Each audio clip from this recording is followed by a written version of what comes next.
Unless help arrived quickly, his critically injured wife would probably die. The first in a succession of Samaritans appeared from out of the night. I think I'll try the White House.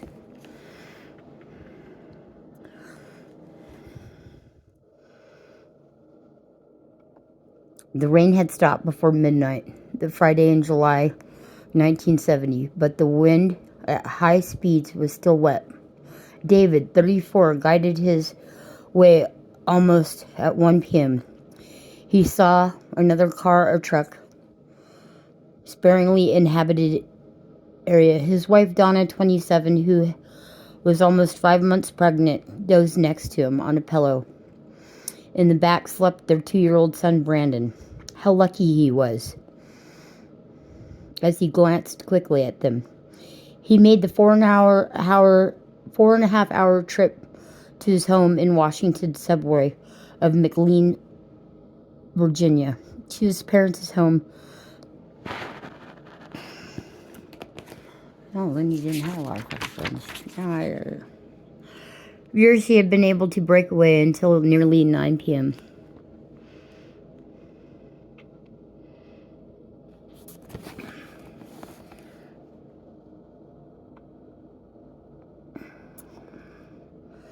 What if Donna was brain dead? His own unborn child could possibly survive. He thought of the young man who had taken Brandon away. He hadn't even asked his name. What if no help came? Then he saw the flashing lights and the approach of police sirens and an ambulance. David Schaefer, 22, had been parked in an ambulance at his father's funeral home when Gary call came.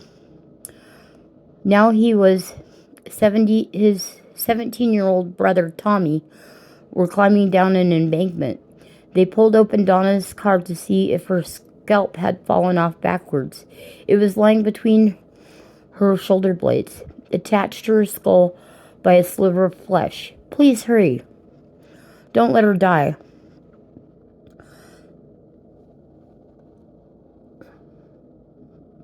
Dr. Roberts, 42, was awakened by the telephone call. We have a wreck.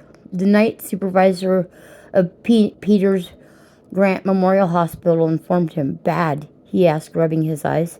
Yes, you better hurry. The first thing to do was to treat him for shock while admitting brave Brandon's oxygen.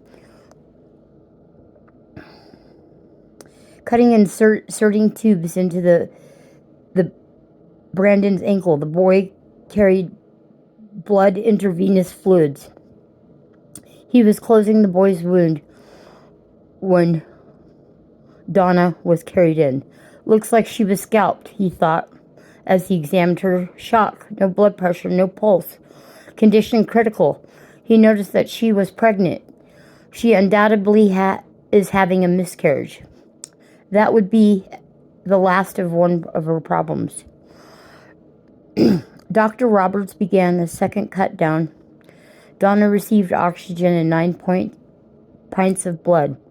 A nurse cut down her long brown hair, cleaning her wounds and wheeling her into the operating room. She took 60 stitches in her scalp to put it back into place.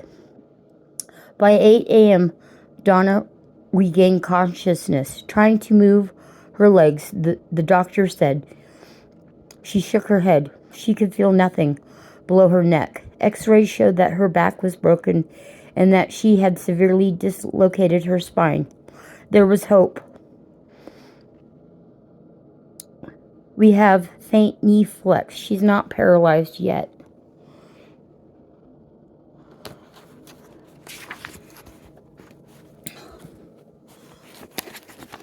But time was important. She needed an operation to relieve pressure on her spinal cord. Dr. Robertson was not trained in neurosurgery, and he did not have the necessary instruments. The nearest neurosurgeon was in West Virginia, 82 miles away over the mountain roads. The ambulance's slightest lurch could snap Dana's spinal cord. Still, nothing had had to be done. At 10 a.m., Dr. Robbins telephoned Winchester.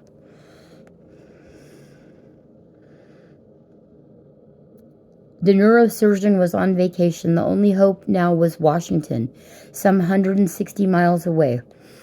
Robert called several neurosurgeons, but none were available. He had an idea. Years before, when he was practicing on Maryland's eastern shore, the Navy had flown patients from the island by helicopter. Why not get a helicopter now? David's cousin was in the Air Force, assigned in the Pentagon. David phoned, but the colony was on a trip to Ireland. The colonial's wife suggested he try Anderson Air Force Base. The duty officer there tried to locate the general who might authorize the flight, but with no immediate success. Every minute that went by seemed to lessen the chances of his wife's recovery. There had to be a way to make the Air Force respond now. For the next 2 hours, he called everyone he could think of who might conceivably help, from the governor of West Virginia to the Senator Goldwater. But it was Saturday afternoon and not one of them can be reached. At 2:15, he received a call from Anderson Air Force Base. The flight was approved, but several thunderstorms were forecasted. The small chopper available could make it without refueling, and there was no planes to refuel en route to Pittsburgh. Uranian placed back and forth in frustration. There must be a chopper somewhere. He said, I think I'll try the White House. He got the number from information and placed the call to the man in charge of helicopters. The president's military assistant, Air Force Briggs, General James D. Hughes. He was at his desk when the telephone rang, and at 2:45, Urin explained his predicament. Stay here where you are. I'll be in touch. He called a friend, the president, but Hughes never authorized in use for civil evacuations and did not want to establish a procedure. He telephoned the off-duty officer. Do you really think we can do any good if we bring this woman back?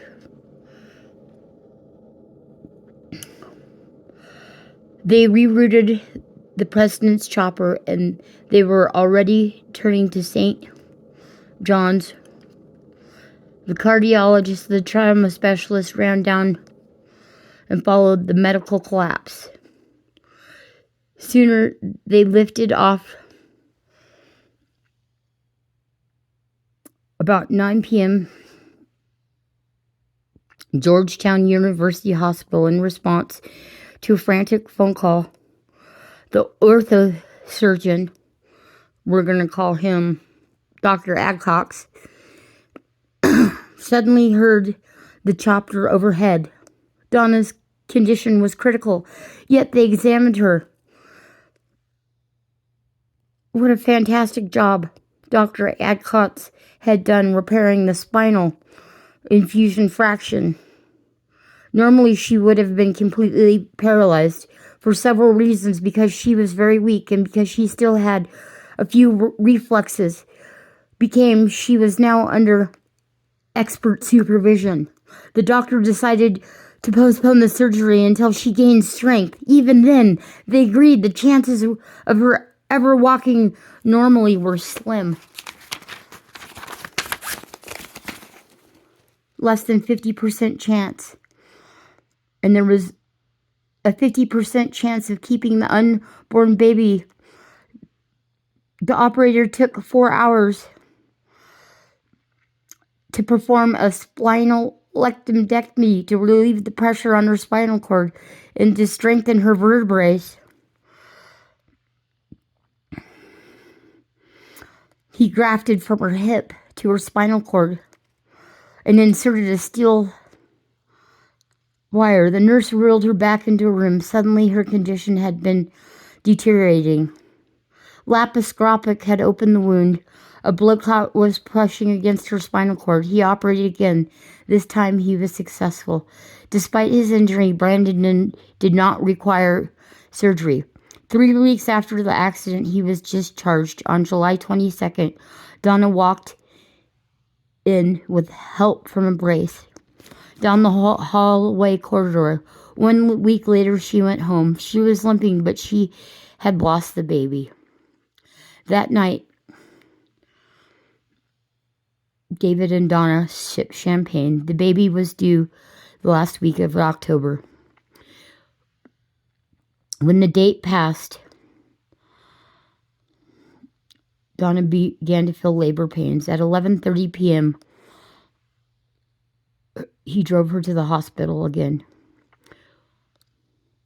Waiting, he revealed the agonizing hours he spent in Pittsburgh 5 months later. He thought about Gary, who had turned to check he had sent him. He explained that he had moral obligation to help, and he thought about General Hughes and all the others who had made that day possible. They were not planned to be with his wife in the delivery room, but now suddenly he knew he had to be there. Wearing a mask and gown, he held Donna's hand as the baby was delivered. "It's a boy," the obstetrician announced. "He looks perfectly healthy." As the doctor cut the umbilical cord, the baby began to cry, and David hardly noticed he was crying too.